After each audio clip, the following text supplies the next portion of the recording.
안녕하십니까. 더닥터 신문의 이상돈 기자입니다.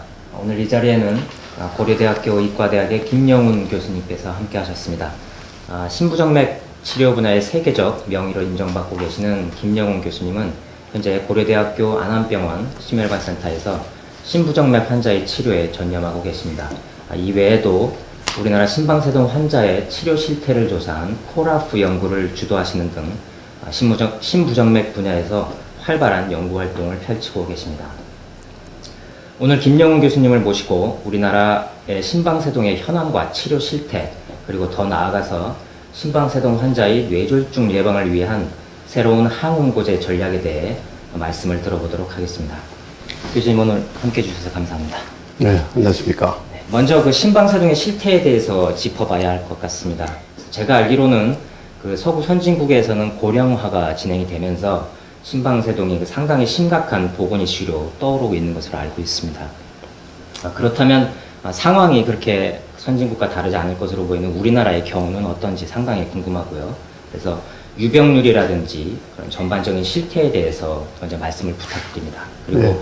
더불어서 지금 현 시점에서 우리가 심방세동에 주목해야 하는 이유가 무엇인지에 대해서도 좀 말씀을 부탁드리겠습니다. 네. 심방세동, 특히 고령화 시대가 되면서, 나이가 들면서, 예를 들면 65세 이상에는 한 5%, 80세 이상의 전 인구의 약 12%의 유병률.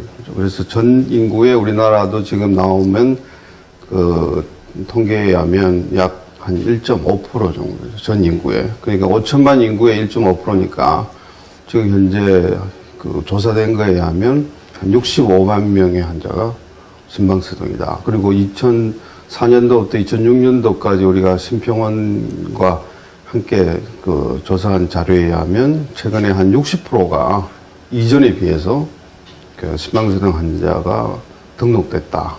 네. 그러니까 새로운 환자가 발견된 건지 아니면 새로운 환자가 심방세동을 갖게 됐는지에 대해서는 좀 명확한 구분이 있어야 되겠지만, 하여튼 심방세동이라는 질환을 갖고 병원을 찾는 환자의 수가 최근 한 3, 4년 사이에 한 60% 이상 급격하게 늘었다. 이런 거죠. 그리고 우리나라도 이제는 고령, 이제 평균 연령이 80세까지 가니까, 전 인구, 우리가 평생을 살면서 심방세동을 한번 경험할 확률이 약 4분의 1이라고. 4분의 1은 누구나 다 한번 심방세동을 짧게든 길게든 경험한다고 돼 있기 때문에 가장 흔한 질병 중에 하나가 이제는 심방세동이 되고 있는 추세에 있습니다. 그래서 심방세동이 왜 이게 있으면 안 좋아하냐? 첫째는 뇌졸중의 위험이 정상인의 같은 연령의 환자에 비해서 4배 내지 5배가 높다.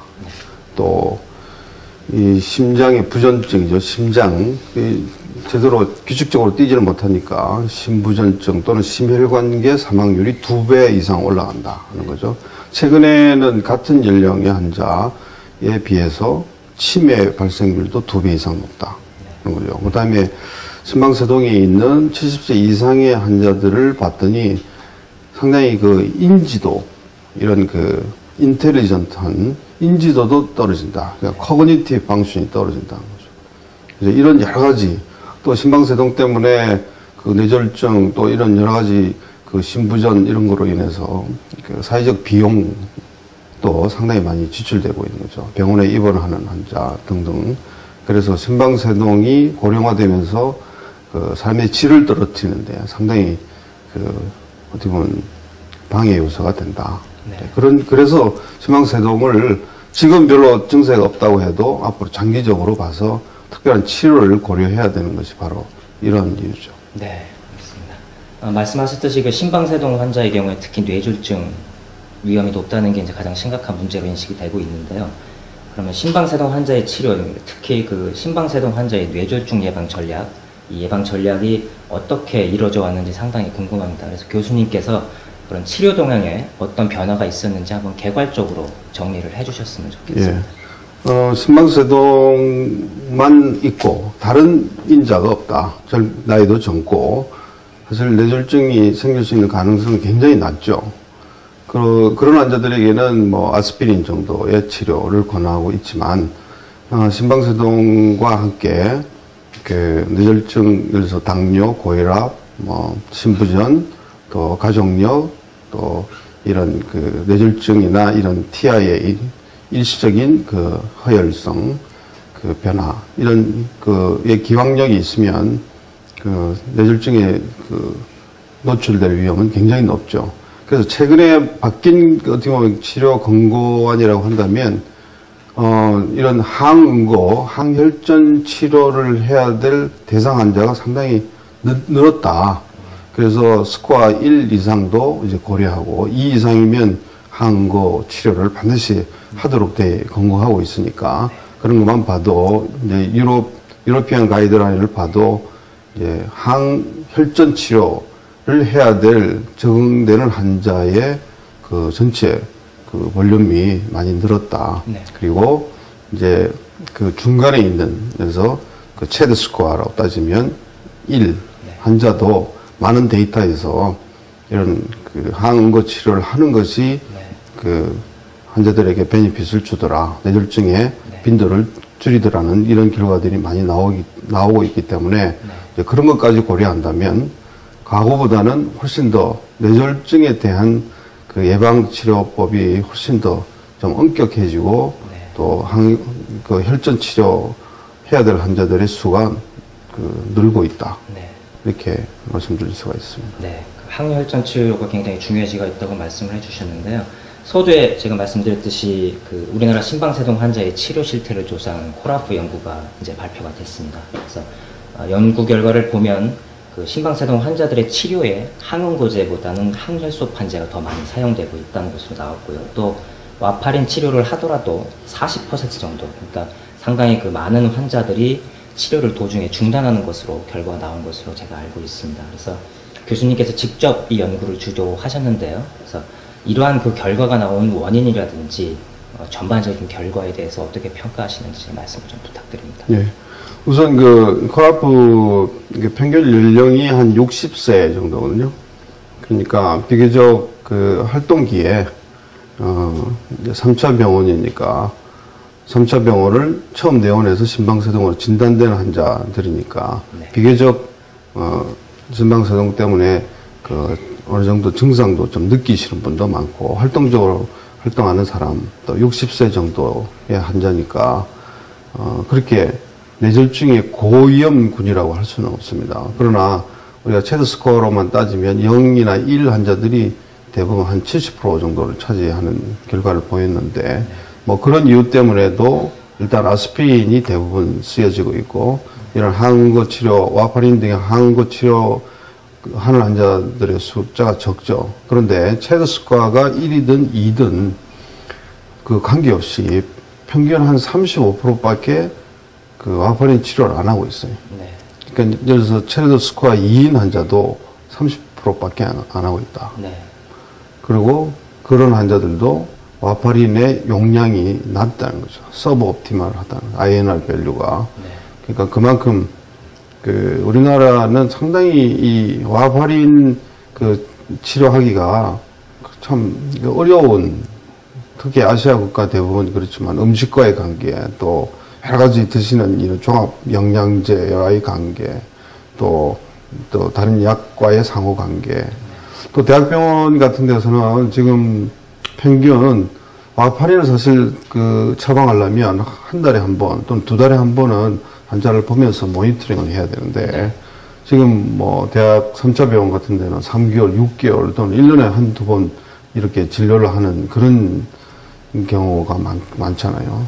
그리고 또 그런 분들을 개인 병원에 사실 의뢰를 하게 되면 이 INR 모니터링을 그 개인 병원의 원장님들이 그렇게 선호하지를 않으세요. 좀 까다롭게 느끼시니까. 그래서 우리나라의 이 꼭 와파린 그 치료, 와파린을 드셔야 될 많은 환자들조차도 이 치료 때문에 상당히 불편을 겪고 있다. 그래서 그 환자 스스로 그냥 중단해 버리거나 또는 의사의 또 적극적인 노력이 좀 적기도 하고 하여튼 우리가 이런 그 항응고 치료에 뭔가 변화가 있지 않으면 안 되는 그런 시점이다. 이렇게 말씀드릴 수가 있습니다. 네. 교수님 말씀을 들어보면 그 항응고 치료가 반드시 필요함에도 불구하고 그런 치료를 받는 그 비율이 굉장히 낮다는 것이 핵심이라고 좀 볼 수 있겠는데요. 그렇죠. 그러면 이런 이제 문제가 확인이 됐으면 이제 다음 단계로는 그런 어떤 개선책이라든지 대책이 좀 마련돼야 될 것 같은데요. 그래서 이 코라프 연구 결과를 근거로 해서 임상에서 심방세동 환자의 치료를 어떻게 진행해야 하는지 교수님께서 좀 조언을 전해 주실 수 있으실지요? 그래서 일단은 하여튼 환자도 그렇고 의사도 그렇고 이런 그 항응고 치료의 필요성에 대한 인식을 높이는 게 중요하다고 생각이 돼요. 그래서 뭐 뇌졸중 학회 또 심장 학회뿐만 아니라 신경과 또 재활학과 하여튼 심방세동 환자를 보는 그 많은 의사들에게도 이런 환자는 꼭 우리가 체대 스코어를 좀 적어가면서 환자를 보고 이 환자가 갖고 있는 그런 숨어 있는 인자는 혹시 없는지 그런 것을 우리가 1, 2점 미스함으로써 환자에게 혹시 이런 적극적인 항응고 치료를 안 함으로써 뇌졸중 같은 위험한 합병증에 노출되지 않도록 하는 그런 어웨어니스가 중요하죠. 네. 그다음에 환자들도 이 심방세동이 어떤 병이다. 또 심방세동이 무슨 병인지 잘 모르는 그 인식도가 낮죠. 저변 확대가 안 돼 있으니까. 네.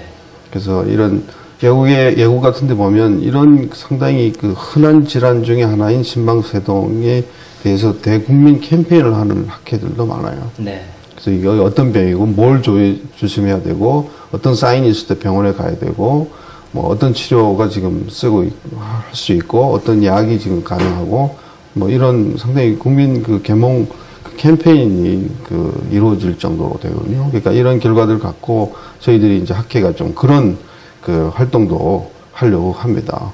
그리고 이제 결국은 이제 항응고 치료가 필요로 함에도 불구하고 와파린 치료에 어려움이 있으니까 이제 대체약, 그죠? 지금 이제 이런 다비가트란이나 이런 사반 계통의 약들이 이제 출시되고 또 좋은 그 대규모 임상 결과가 나오지 않았습니까?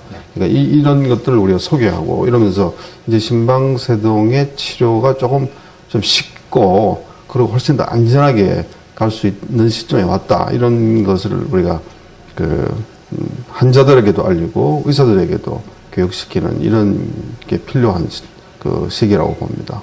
네.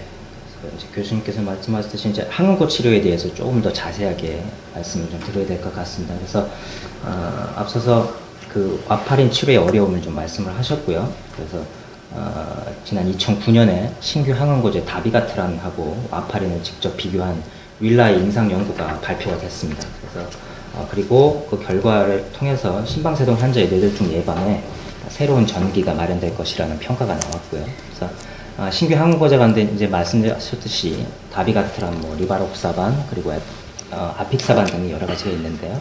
그 중에 이제 다비가트란이 가장 먼저 그 와파린 대비 우수성을 입증을 했고요. 그다음에 또 가장 먼저 심방세동 환자의 뇌졸중 예방에 또 승인이 됐습니다. 그리고 가이드라인에서 새로운 항응고요법으로 권고되는 것이 지금 현 상태에서는 유일하게 새로운 항응고제 중에서는 다비가트란이 유일한 것으로 알고 있습니다. 그래서 관련 연구인 그 윌라이 연구에 대해서 우선적으로 검토가 돼야 될 것 같은데요. 먼저 그 윌라이 연구의 전반적인 결과에 대해서 좀 설명을 해주실 수 있을까요? 예.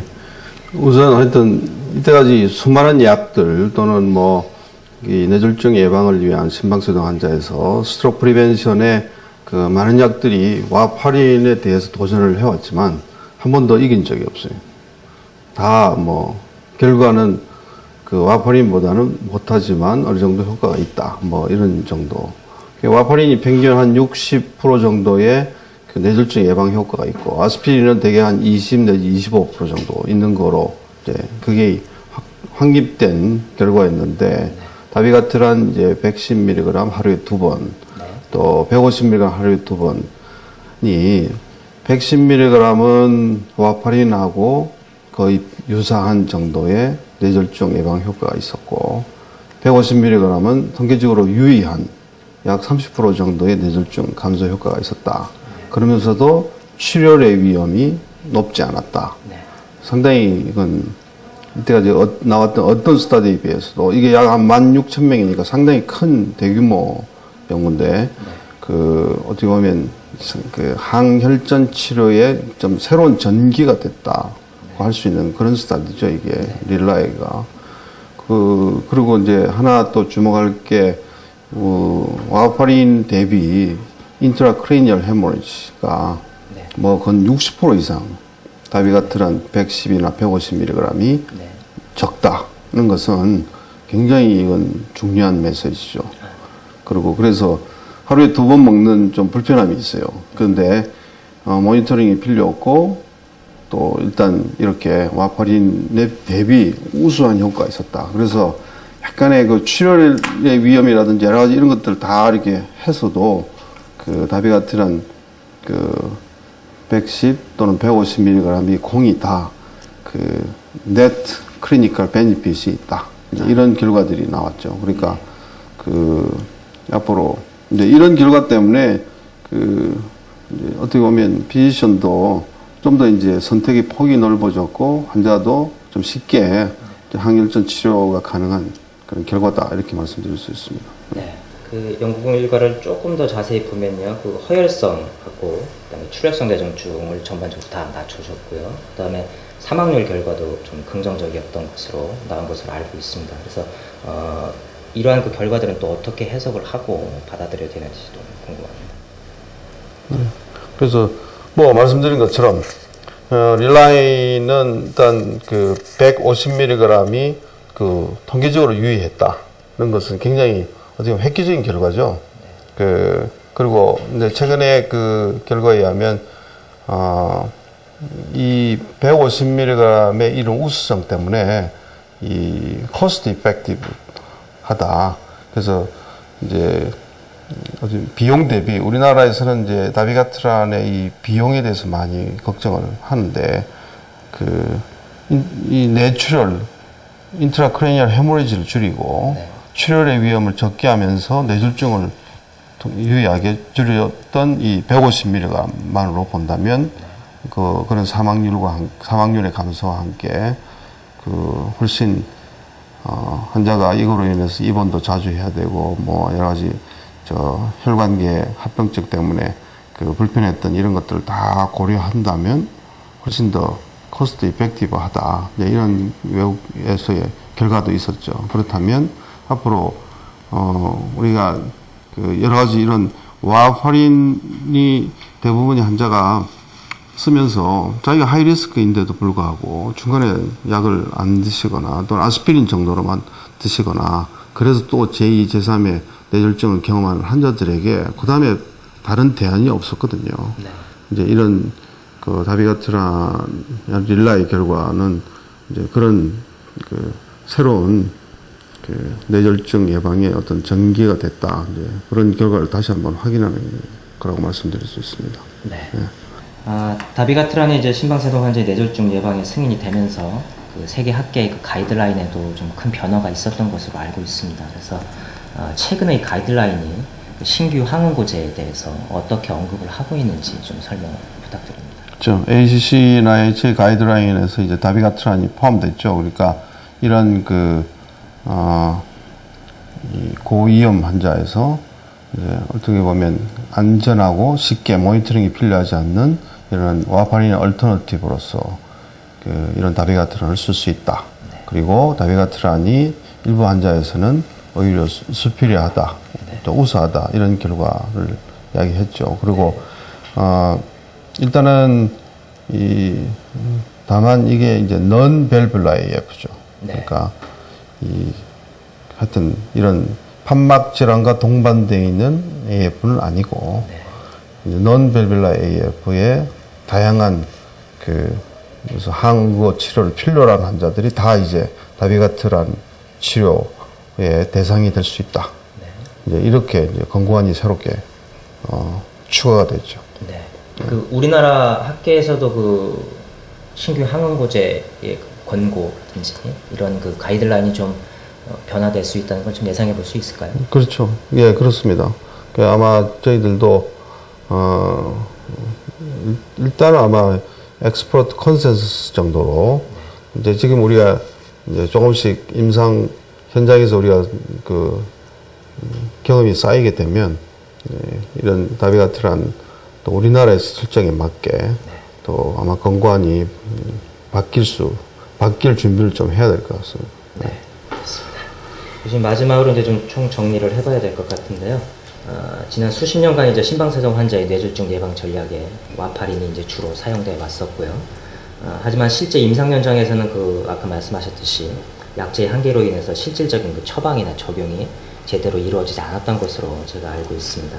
근데 이제 다비가트란, 리바록사반, 아펙사반 등 그 획기적인 항응고제들이 등장을 하면서 심방세동 환자의 뇌졸중 예방 전략의 새로운 패러다임이 제시됐다는 목소리들이 이제 나오고 있습니다. 그래서 실제 이들 그 신규 항응고제들이 우리나라에서 임상에 본격적으로 적용이 된다면 어떤 변화가 있을 것으로 전망을 하시는지 마지막으로 한번 정리를 해주셨으면 좋겠습니다. 네. 하여튼 새로운 어떤 전기가 마련됐다 이렇게 말씀드릴 수 있고요. 그 다음에 아직은 그러나 우리나라 환자들을 대상으로 대규모 우리가 그 연구에 참여는 했지만 들어 있는 게 아니니까 좀 더 좀 경험이 쌓여야 된다고 생각합니다. 그리고 또 더더욱이 우리 아시안 또 우리 나라와 같이 여러 가지 이제 음식과 이런 우리의 생활 습관 자체가 이 와파린 쓰기에 참 여러 가지 어려움을 있는 대표적인 나라라고 할 수 있는데요. 그러니까 오히려 이런 약들이 절실히 환자들에게 많은 도움을 줄 수 있는 계기가 될 수 있겠다라고 기대하고 있고, 또 어떤 약이든 이때까지 와파린이 1945년도부터 약 한 60년, 70년 상당히 오랫동안 이렇게 이 치료의 어떻게 보면 메인으로 이렇게 자리 잡고 있다가 이걸 대체하려면 경험이 자꾸만 축적이 돼야 되고, 그래서 우선 지금 제 생각은 와파린 치료를 하면서 아주 안정적이고 환자도 만족하고 모든 게 아주 스테이블한 환자들은 우선 와파린 치료를 유지하고, 이제 여러 가지 와파린 치료하면서 고생했던 환자들, 그러나 하이리스크인데 끊을 수도 없고 또 약 끊으면서 약을 복용하면서 여러 가지 불편했던 환자들에게 이제 새로운 약을 우리가 시작하고, 그 다음에 하루에